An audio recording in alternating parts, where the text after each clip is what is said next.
જય શ્રી કૃષ્ણ મિત્રો પુરુષોત્તમ માસનું આપણા હિન્દુ ધર્મમાં ખૂબ જ મહત્વ બતાવેલું છે અને તેમાંની દરેક તિથિ અને દિવસનું પણ પોતાનું આગવું મહત્વ છે. અને એમાં પણ જ્યારે અમાસની વાત આવે તો અમાસનું મહત્વ તો આપણે જાણીએ જ છીએ. અને એમાં જ્યારે પુરુષોત્તમ મહિનાની અમાસ હોય તો તેનું મહત્વ અનેક ગણું વધી જાય છે. તો વળી આ અમાસ આ પુરુષોત્તમ મહિનામાં સોમવારે આવે છે, એટલે આ વર્ષે પુરુષોત્તમ માસની સોમવતી અમાસ રહેવાની છે. તો આજના આ વિડીયોમાં આપણે આ અમાસની મહાત્મય કથા સાંભળીશું. આ દિવસે શું કરવું, શું ન કરવું તથા વ્રત કેવી રીતે કરવું, કયા ઉપાય કરવા, દરેક વિશે વિગતવાર વાત કરીશું. તો અંત સુધી મારી સાથે જોડાયેલા રહેજો. વિડીયો પસંદ આવે તો કમેન્ટ સેક્શનમાં પુરુષોત્તમ માસ નિમિત્તે જય શ્રી કૃષ્ણ અવશ્ય લખજો. મિત્રો, સોમવારે આવતી અમાસને સોમવતી અમાસ કહેવામાં આવે છે કે જેમાં ભગવાન વિષ્ણુ, ભગવાન શિવ, માતા લક્ષ્મી અને પિતૃઓનું સ્મરણ કરીને પૂજન કરીને અક્ષય પુણ્ય ફળની પ્રાપ્તિ કરી શકાય છે. શાસ્ત્રોમાં લખેલું છે કે પુરુષોત્તમ માસની સોમવતી અમાસ પર કરવામાં આવેલ જપ, તપ, દાન, વ્રત, તીર્થ સ્નાન અને પિતૃતર્પણનું ફળ સામાન્ય દિવસ કરતાં અનેક ગણું મળે છે. સોમવતી અમાસનો મુખ્ય સંબંધ પિતૃઓ અને ચંદ્ર સાથે થાય છે. અમાસના દિવસે ચંદ્ર અદ્રશ્ય હોય છે અને પિતૃશક્તિઓ પૃથ્વી પર વિશેષ સક્રિય રહે છે. આજના દિવસે બ્રહ્મ મુહૂર્તમાં ઉઠીને સ્નાન કરવું શક્ય હોય તો ગંગાજળ ઉમેરીને સ્નાન કરવું. સ્નાન કર્યા પછી સ્વચ્છ વસ્ત્રો ધારણ કરી ઘરના મંદિરમાં ભગવાનનું પૂજન કરવામાં આવે છે. ભગવાન સમક્ષ દીવો પ્રગટાવી ઓમ નમો ભગવતે વાસુદેવાય કે પછી ઓમ નમઃ શિવાય મંત્રનો જાપ કરવાનો હોય છે. આજના દિવસે પીપળાના વૃક્ષનું પૂજન પણ કરવું ખૂબ જ મહત્વ બતાવેલું છે. શાસ્ત્રો અનુસાર પીપળામાં ભગવાન વિષ્ણુ, બ્રહ્મા, શિવ, અનેક દેવી દેવતાઓ અને પિતૃઓનો વાસ માનવામાં આવે છે. આજે પીપળાને જળ અર્પણ કરવું, કાચું દૂધ ચડાવવું, ત્યાં દીવો પ્રગટાવવું, તેની પરિક્રમા કરવી પણ અતિ શુભ માનવામાં આવે છે. ઘણા લોકો આજના દિવસે પીપળાની 108 પરિક્રમા કરતા હોય છે, પરંતુ પોતાની શક્તિ મુજબ 7, 11, 21 કે 51 પરિક્રમા પણ કરી શકાય છે. જ્યારે આપણે પીપળાની પ્રદક્ષિણા કરતા હોય ત્યારે ઓમ નમઃ ભગવતે વાસુદેવાય કે પછી ઓમ શ્રી પુરુષોત્તમાય નમઃ અથવા તો ઓમ પિતૃભ્ય નમઃ એ મંત્રનો જાપ કરવો. સમય હોય તો ત્યાં બેસીને વિષ્ણુ સહસ્ત્ર નામનો પાઠ કરવો. ગીતાજીનો પાઠ કરી શકાય છે. આ દિવસે પિતૃઓ માટે તર્પણ કરવું પણ અત્યંત શુભ માનવામાં આવે છે. જો વિધિ આવડતી ન હોય તો તાંબાના પાત્રમાં જળ લઈને તેમાં કાળા તલ, અક્ષત અને ફૂલ ઉમેરીને દક્ષિણ દિશા તરફ મુખ રાખીને પિતૃના નામનું સ્મરણ કરતા તર્પણ કરી શકાય છે. તર્પણ સમયે પિતૃઓને શાંતિ અને સદગતિ મળે તેવી પ્રાર્થના કરવી. અને જે લોકો પિતૃદોષથી પીડિત હોય તેમના માટે આ દિવસ વિશેષ લાભદાયી માનવામાં આવે છે. ઘણા લોકોને પ્રશ્ન હોય કે પિતૃદોષ છે કે નહીં, તેની જાણ કેવી રીતે થાય? તો જ્યોતિષ શાસ્ત્રમાં જન્મકુંડળીના વિશેષ યોગો દ્વારા પિતૃદોષનું નિદાન કરવામાં આવે છે. પરંતુ આપણા જીવનમાં પણ આપણને કેટલાક એવા સંકેત જોવા મળે છે, જેમ કે વારંવાર કામમાં અવરોધ આવવો, ઘરમાં સતત કલેશ રહેવો, લગ્નમાં વિલંબ થવો, સંતાન સુખમાં અડચણ આવવી, આર્થિક તંગી સતત રહેવી, ઘરમાં વારંવાર બીમારી રહેવી, અચાનક અકસ્માત થવા, સ્વપ્નમાં પૂર્વજો દેખાવા અથવા પાણી, નદી, મૃત વ્યક્તિઓના સ્વપ્નો વારંવાર આવવા. આવા સંકેતોને કેટલાક લોકો પિતૃ અસંતોષ સાથે જોડે છે. જો કે આવા સંકેતો માત્ર પિતૃદોષના નિશ્ચિત પુરાવા નથી. જીવનની ઘણી પરિસ્થિતિઓ પણ જવાબદાર હોઈ શકે છે.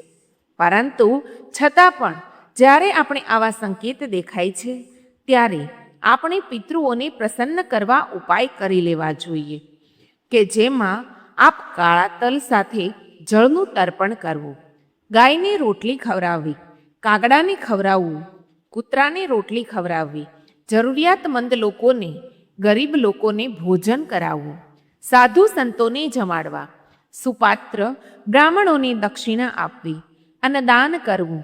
કાચું સીધું પણ આપી શકાય, કે જેનાથી જો આપણા ઘરમાં પિતૃદોષ હોય તો તેનાથી રાહત મળી શકે છે. આ પુરુષોત્તમ મહિનાની સોમવતી અમાસનું વ્રત સ્ત્રી અને પુરુષ બંને કરી શકે છે. વ્રત માટે સૂર્યોદય પહેલાં સ્નાન કરીને સંકલ્પ લેવો. દિવસભર શક્ય હોય તો નિર્જળા વ્રત કરવું અથવા ફળાહાર પણ કરી શકાય છે. જેમને કોઈ બીમારી હોય, કોઈ દવા લેતા હોય તો તે લોકો આજના દિવસે એકટાણું કરી શકે છે. એ સિવાય આખો દિવસ ભગવાનના નામ સ્મરણ કરવામાં, સત્સંગ કરવામાં, કથા સાંભળવામાં અને ભગવાનના જપ કરવામાં શક્ય હોય એટલો પસાર કરવો.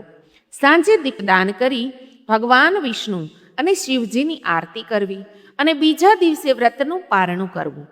સોમવતી અમાસના દિવસે માતા લક્ષ્મીની કૃપા મેળવવા માટે સાંજના સમયે ઘરના મુખ્ય દ્વાર પર દીવો પ્રગટાવી લક્ષ્મીજીનું સ્મરણ કરવાથી દરિદ્રતાનો નાશ થાય છે. અને એ સમયે ત્યાં બેસીને ઓમ શ્રી મહાલક્ષ્મી નમઃ એમ મંત્રનો જાપ કરવો. આ સિવાય આ દિવસે કેટલીક બાબતોનું ખાસ ધ્યાન રાખવું, એટલે કે કોઈનું અપમાન ન કરવું, વૃદ્ધોનું કે માતા પિતાનું અનાદર ન કરવો, ઝઘડા વિવાદથી દૂર રહેવું, ક્રોધ ન કરવો, માંસાહાર અને નશીલા પદાર્થોનો ત્યાગ કરવો, ખોટું બોલવું નહીં, કોઈનું દિલ દુભાય તેવું વર્તન ન કરવું. એટલે આવી તામસિક પ્રવૃત્તિથી અમાસના દિવસે દૂર રહેવું.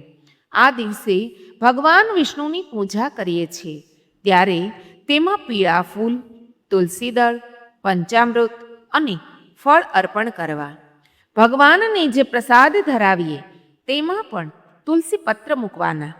ત્યારે પણ વિષ્ણુ સહસ્ત્ર નામનો પાઠ કરી શકો, ગીતાજીનો અધ્યાય વાંચી શકો, પુરુષોત્તમ માસ મહાત્મય કથા સાંભળી શકો. અને જે લોકો પુરુષોત્તમ માસનું વ્રત કરતા હોય તે લોકો જ્યારે વનેડો કરે છે, એટલે કે આ વ્રતનું પારણું કરે છે, ત્યારે વનેડાની વાર્તા પણ સાંભળી શકે છે, કે જેને તેના વગર પુરુષોત્તમ માસનું આ વ્રત અધૂરું ગણાય છે.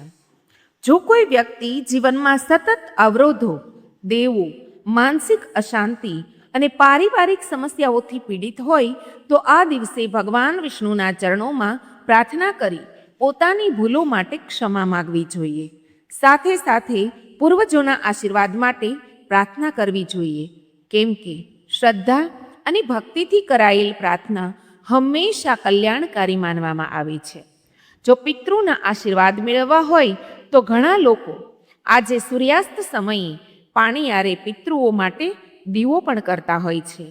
ત્યાં બેસીને પણ પિતૃ સમક્ષ આપણાથી થયેલ ભૂલચૂકની માફી માગીને તેમના આશીર્વાદ મેળવવાની કામના કરવી જોઈએ.